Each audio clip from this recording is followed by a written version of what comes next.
Untuk kesekian kalinya toko sembako yang berada di pasar samping Polrestabes Palembang dibobol maling. Kasus pencurian itu pun viral di media sosial Instagram dalam akun @palembangkeras usai pemilik toko memvideokan kondisi dinding batu toko yang sudah dalam keadaan bolong bagian atas. Berdasarkan data yang dihimpun, pemilik toko bernama Teni, 60 tahun.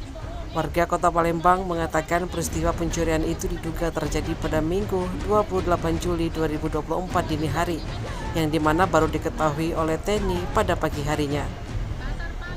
Diakui Teni, kejadian pencurian dengan cara membobol toko di samping pasar Polrestabes Palembang sudah sering terjadi. Kejadian kemalingan ini sudah 9 kali, untuk kerugian ditaksir 1,5 juta.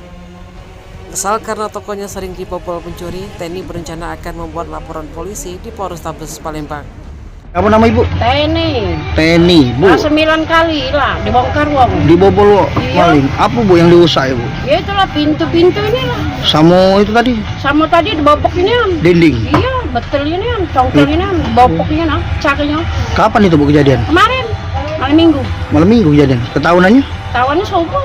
Subuh pas Dia kita. buka. Heeh. Iya, Posisi sudah isinya sudah sudah tuh ya agak siang lah. Cuaca sudah subuh. sudah terbongkar gitu bu ya. Sudah kelihatan kawan. Belamburan. Berapa kali sudah bu kebobolan kayak gini? 9 kali sudah selama di sini. Ini dekat ini kan? Iya. Iya sama dekat ini.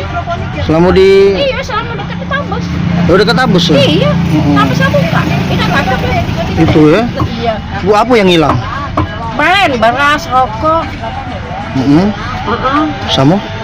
Itulah 2 macam yang ya susu-susu kita tidak tahu. Itu ya. Iya. Berapa total semua kerugian bu? Kemarin Iya. pengaduan lah. 1,5 juta. 1,5 juta. Bu sudah buat laporan polisi belum bu? Belum. Rencana kapan bu membuat laporan? Cara itu lagi lah anak aku ke siang. Heeh. Iya. Iya sebabnya video ibu viral gitu. Iya. Heeh. Memang di videoin ya? Iya. Saking kesel itu deh. Heeh. Jadi di videoin gitu. Video kini oleh anak aku.